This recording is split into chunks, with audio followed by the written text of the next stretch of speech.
सर्वसामान्यांच्या हक्काचा आवाज जागर जनस्थान।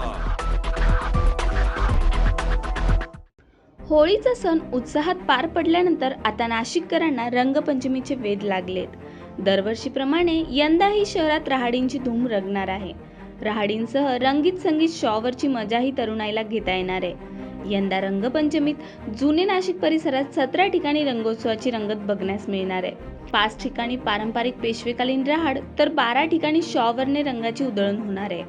अवघ्या 3 दिवसांवर रंगपंचमी येऊन ठेपली आहे। विविध रंग आणि पिचकारांनी बाजारपेठ सजली आहे।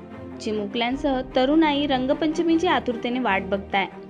जुने नाशिक परिसरात सर्वाधिक उत्साहात रंगपंचमी साजरी होत असल्याने पेशवेकालीन पारंपरिक राहाड रंगोत्सवाची परंपरा येथे आजही टिकून आहे।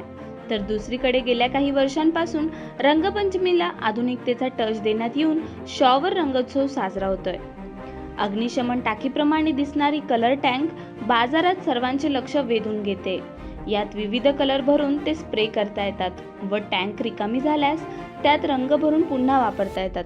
बाजारात 1000 ते 1500 रुपयांपर्यंत या टँकची विक्री होत असून विशेषतः तरुणांकडून टँकची खरेदी केली जाते।